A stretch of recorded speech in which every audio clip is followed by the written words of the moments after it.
స్వామి వివేకానంద గారు అన్నారంటండి, ప్రభువారు నేను పుట్టినటువంటి రోజుల్లో ఉండుంటే కనుక పాపాత్మురాలైన స్త్రీ కన్నీళ్లతో పాదాలు కడిగింది, నేను నా రక్తంతో ఆయన పాదాలు కడుగుందని అన్నారంటండి. వీళ్ళందరూ గొప్ప మహానుభావులు కదేంటండి మన దేశానికి.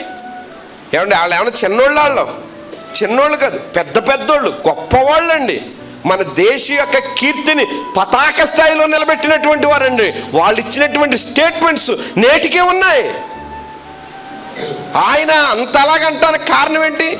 నా రక్తంతో ప్రభు పాదాలు కడుగుదును అని అంటానికి కారణం ఏంటంటే ఆయన జీవితం స్వామి వివేకానంద గారిని ప్రభావితం చేసి, దేవుడు జీవించిన జీవితం, దేవుడు చెప్పినటువంటి మాటలు గాంధీ మహాత్ముడిని ప్రభావితం చేసినాయి. ఆ మాటలు చదువుకుంటున్నటువంటి మనం, ఆ మాటల ప్రకారం నడుచుకుంటున్నాం. దేవుడు మనల్ని ఏమడిగాడో తెలుసండి? ఏం అడగలేదండి, ఒక్కటే అడిగాడు, నా కుమారుడు నీ హృదయం నాకు ఇయ్య అన్నాడు.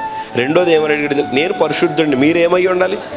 పరిశుద్ధులు. దేవుడు మన నుంచి ఆశించింది అదేనండి, దేవుడు మన నుంచి కోరుకున్నది అదేనండి. మనం గుర్తుపెట్టుకోవాల్సింది ఏంటంటే ప్రభు దగ్గరికి వస్తున్నాం వెళ్తున్నాం ఇది కాదు. వచ్చి వెళుతున్నటువంటి మనం దినదినము మన ప్రవర్తన మార్చుకుని దేవునికి అనుకూలంగా మార్చుకోగలుగుతున్నామా లేదా? మన ప్రవర్తన మారుతుందా లేదా? మన మాట తీరు మారుతుందా లేదా? మన చూపు తీరు మారుతుందా లేదా? మన వినికిడి మారుతుందా లేదా? మన చేష్టలు మారుతున్నాయి, మన నడతలు మారుతున్నాయి. మనము దేవునికి అనుకూలంగా ఇష్టంగా జీవిస్తున్నామా లేదా అని ఆలోచన చెయ్యాలి. నేను పరిశుద్ధుణ్ణి, మీరు కూడా పరిశుద్ధులై ఉండండి.